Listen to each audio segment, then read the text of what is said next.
Now, from the Columbia Basin, your local news source, this is iFIBER 1 News, presented in high definition. The #1 source for real-time local news, local sports headlines, and our very own Weather Center forecast covering the entire Columbia Basin. With your iFIBER 1 News team, reporting news in real time as it's happening. From the iFIBER Communications HD broadcast studio in Ephrata, Washington, this is iFIBER 1 News, and it starts now.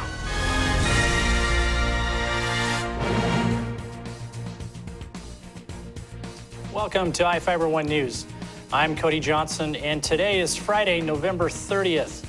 Tonight we bring you a special report on the candidates vying for a position on the Moses Lake Irrigation and Rehabilitation District Board.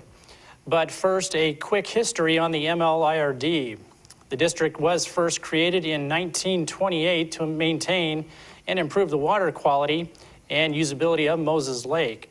A 3-person board of directors now oversees the dual goals of enhancing the lake's recreational aspects while restoring its health. The board is currently composed of Ron Covey, Mick, Hansen, and Rich Archer. As we reported yesterday, dozens of district ratepayers turned out to a public forum on Wednesday to meet the two candidates, hoping to replace Archer after his term expires next month. On December 11th, ratepayers will elect either Ken Kernan or David Skaug. In the first of 4 video segments tonight, we'll let the candidates introduce themselves in their own words. I was undersheriff for a little over 2 years under his administration, and during the course of that time, I primarily was charged with the preparation and the management of the $7+ million budget. And we never really had a problem staying within our budget. And I never really had a problem getting another budget approved by county commissioners. So I felt that I did a pretty good job in that area. I was also charged with the overall running of the sheriff's office, and that included the 105 employees that we had at that time. They were not directly under my supervision, but they were indirectly under my supervision. And I'm going to slap myself on the back there too, because the sheriff's office deals with 2 unions and a guild, and nobody ever knocked on my door, no union rep ever knocked on my door, or Frank's, complaining about any unfair discipline within our agency. I got involved with MLIRD about 1.5 years ago, and I started attending the meetings. I've attended most of the meetings for the last 1.5 years. I have missed some.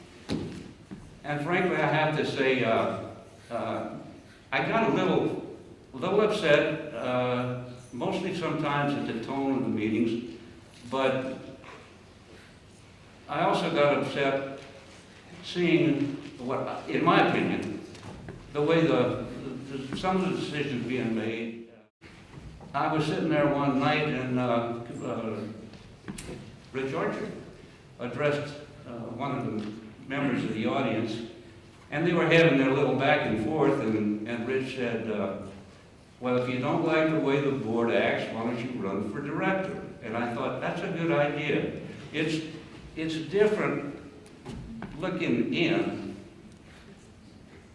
from looking out. I've been in business with the same partners, or my brothers, for over 35 years. And the oldest ongoing family business in Moses Lake. My emphasis has been in construction. It's been on time and on budget. My future is very closely tied to the quality of life in Moses Lake. I am all in when it comes to the events and instances that affect my quality of life. We all want the same thing. We want an oasis. We want a lake that people can enjoy and play in and have fun. Listen, we can replace a board member and we can replace management, but we can't replace the lake. We need to take our focus off of people and put our focus on the lake. And we've got to do it right. Our assessment rates and methods are being questioned by state auditors. When we assess levies, we must do it right. People have been assessed outside our boundaries and deserve a refund right now. We need to let people vote on levies, not by decree, but by vote. That's their right. And we can do better. I would expect accountability and would measure results. If you don't keep score, how do you know if you won? I would tighten up financial oversight. There would be no blank checks. I have a day job. I do not have time to micromanage anything or anyone. I would expect accurate, timely information, a lot of facts and cooperation from management so that I can make informed decisions. All of those decisions must be in the best interest of the MLIRD and its residents. The sky is not falling. With fair and legal funding and sound organization, together we can accomplish much, and it might even be fun. After these messages and your weekend forecast from the iFIBER One Weather Center, we're going to hear candidates' thoughts on whether the constant clashes between current board members have given the district a black eye. Stay tuned. We'll be right back.